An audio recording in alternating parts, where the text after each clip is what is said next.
السلام عليكم ورحمة الله وبركاته. ازيكم حبايبي؟ عاملين ايه؟ يا رب تكونوا بخير. اللي اول مرة يشوفني اخوكم محمد، ودي قناتي قناة كريس كيك. اللي اول مرة يشوفني او يتابعني يشرفني اشتراكه في القناة وتفعيل الجرس عشان يوصله كل جديد. طبعا زي ما عودناكم احنا كل فيديو بنتكلم فيه على الخامات والادوات، وفي فيديوهات بنعمل فيها وصفات. فاحنا طبعا واحنا في المحل بنتكلم على ايه؟ على الخامات والادوات. تمام. النهارده يا جماعه انا هكلمكم عن حاجه، لان فعلا بقى فيها غش جامد جدا جدا يا جماعه، وهو اللبن البودره. اللبن البودره النيوزيلندي الاصلي. تمام. عايز اقول لكم ان معظم اللبن في السوق اتضرب بطريقه مش طبيعيه. طبعا احنا شايفين بقى ارتفاع الاسعار وغلو طبعا كل المنتجات. فطبعا ده يا جماعه بيعود علينا ان الخامات بتقل ويبوظوا الحاجه وبيلعبوا فيها. فطبعا عشان اوفر خامه كويسه زي اللي احنا متعودين عليها، تمام، عايز اقول لكم والله يا جماعه كده بالبلدي كده بيطلع عيني عشان اجيبها. تمام. فالنهارده هنعرفك وهنعرفكم ازاي اللبن بيتغش وبيعملوا ايه في اللبن، ونعرفك ازاي تعرفي اللبن المغشوش من اللبن الكويس. تمام. يعني على حسب يعني ايه، يعني على قد ما نقدر هنوضح. بس طبعا اهم حاجه برضك نجيب من مكان يكون موثوق فيه، ويكون برضك فيه امانه شويه. وبرضك هنشوف الحاجه وهنعرفها، وهنحاول النهارده بقى في الفيديو بتاعنا نعرفكم ازاي تتعرفوا على الحاجه وانتوا بتشتروها. تمام كده. اول حاجه يا جماعه، اللبن البودره المفروض بيجي من نيوزيلندا او ايرلندا او استراليا، تمام، او هولندا. خلاص كده. اللبن طبعا المتعارف عليه في السوق ايه؟ النيوزيلندي. وطبعا في ماركه معروفه جدا ومشهوره جدا، بس طبعا انا مش هتكلم طبعا اقول ماركات عشان برضه محدش يزعل مننا، لان لقيت ناس بتزعل مني وناس كده جدا كلمتني وبتقول لي انت بتتكلم على الحاجه بتاعتي او كده. انا بحاول اعرف الناس الحاجه كويسه.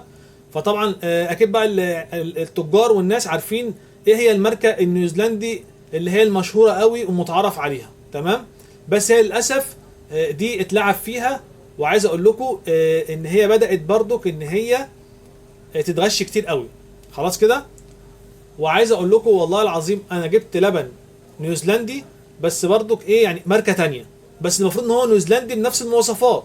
تمام كده. واتقال لي ان هو حلو جدا وكويس جدا. عايز اقول لكم والله يا جماعه جبت منه حوالي كانوا كام 200 كيلو، اللي هم 8 شكاير. تمام كده. قلت اجربه، الشكاره فيها 25 كيلو، فقلت اجربه. طبعا عايز اقول لكم هي برقم وقدره يعني. فطبعا فتحت شكاره منهم. انا نفسي يعني ايه، يعني ما اقتنعتش بيه قوي، بس قلت اما اشوف ايه رد فعل الناس هتقول لي ايه. تمام كده.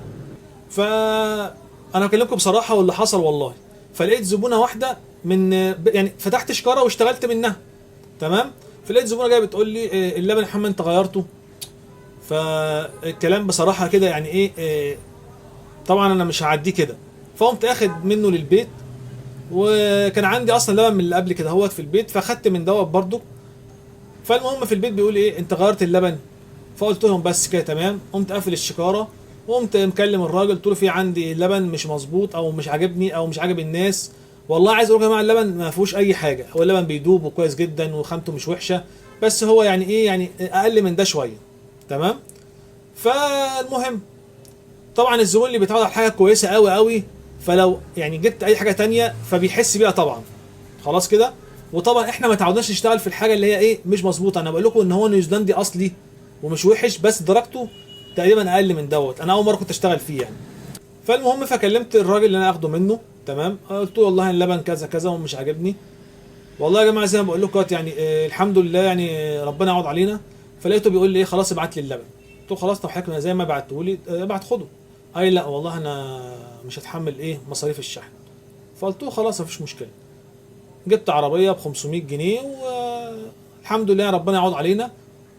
المهم ايه، فضلت اقول على اللبن والله العظيم عايز اقول لكم انا كنت راكنه عندي حوالي اكتر من اسبوعين ثلاثه بقول عليه مفيش، في سبيل ايه ان انا ما ابيعش حاجه الزبون مش راضي عنها، لغايه لما رجعته الحمد لله ووفرنا البضاعه ديت الحمد لله هي اللي احنا شغالين فيها.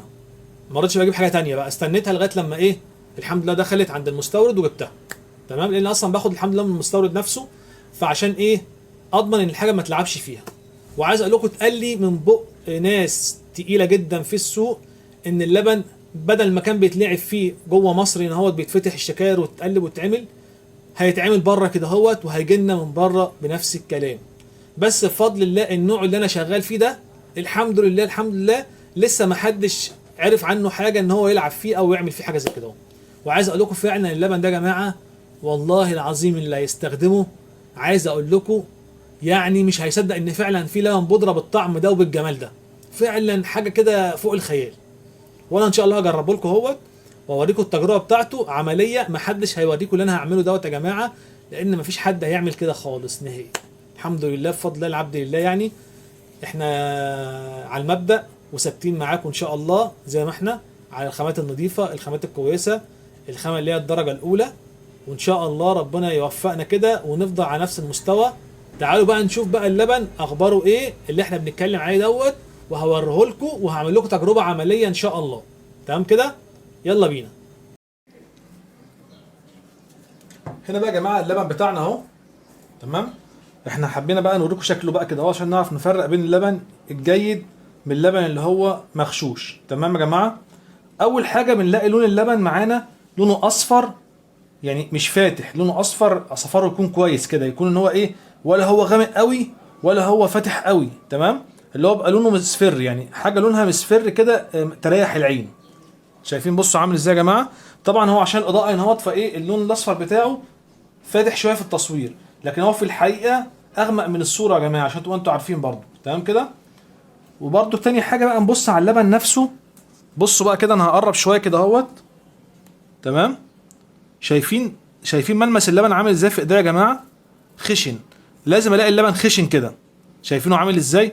محبب كده وهش، مش مثلا تحس ان هو بودره ومكتومه كده، لا، تحس عامل زي ايه، زي النسكافيه الكلاسيك كده، تحس ان هو ايه، حاجه هشه كده.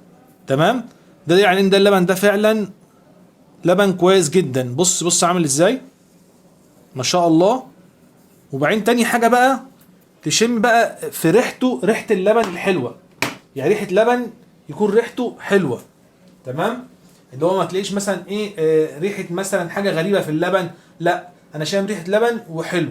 خلاص كده. تاني حاجه لما يجي نشربه في شاي ولا حاجه نحس كأننا حاطين لبن زي لبن مثلا مكثف. تمام؟ او لبن طعمه ما فيهوش طعم زفاره لبن، او طعم حاجه مش حلوه، او طعم حاجه كارفه او مغيره طعم اللبن. تمام كده؟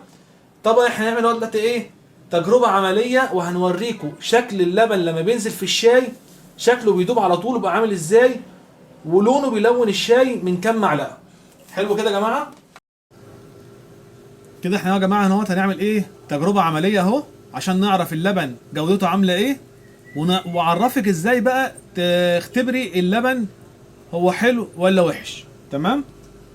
بعمل كوبايه شاي زي كده يا جماعه اهو، يا رب بس تكون ايه باينه في التصوير.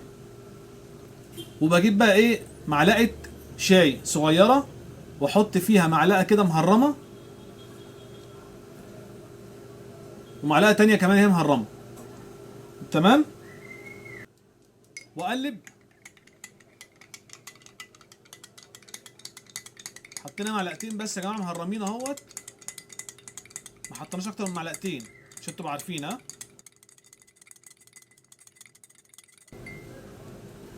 تمام كده يا جماعه، احنا حطينا ايه معلقتين. هنستنى بقى لغايه لما ايه الشاي يروق معانا كده اهوت، ونشوف لون اللبن بتاعنا عامل ازاي.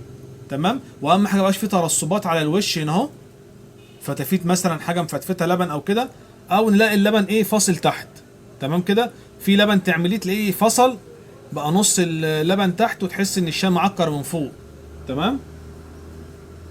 هنسيبه بقى يروق كده اهوت، ونشوف الكوبايه بقى شكلها عامل ازاي. شايفين بقى يا جماعه كوبايه الشاي بقت عامله ازاي ولونها عامل ازاي؟ شايفين اللون ده كده ايه من معلقتين لبن، يعني اللون ده من معلقتين لبن ما شاء الله. بصوا شايفين وش الشاي عامل ازاي؟ مفيش فتافيت ولا في اي تكتلات ولا في حاجه رواسب تحت اهيت اللي تفلي الشاي بس اهو. بصوا ان شاء الله اهو كده نعرف بقى ان اللبن بتاعنا يا جماعه ايه، لبن فعلا اصلي ومش ملعوب فيه. وفي نهايه الفيديو يا رب نكون افدناكم بيه وتكونوا استفدتم فعلا. بس يا ريت يا جماعه اللي استفاد من الفيديو ما يوقفوش عنده ويعمل له شير عشان الكل يستفيد والفايده تعم. وطبعا احنا كل دوت بنشير عشان في الخير يا جماعه، زي ما انا ان شاء الله كده اهوت هناخد اجر ان شاء الله. احنا طبعا بنبتغي مرضات الله عشان ناخد اجر على اللي احنا بنعمله دوت. فطبعا عايزكم برضه تاخدوا نفس الاجر وتشيروه، لان كل واحد هيشير وواحد هيستفيد، فان شاء الله هياخد اجر برضه زينا. واستمتع معاكم الموضوع، فرحني جدا. سبحانك اللهم وبحمدك، اشهد ان لا اله الا انت، استغفرك واتوب اليك. دمتم سالمين، والسلام عليكم ورحمه الله وبركاته.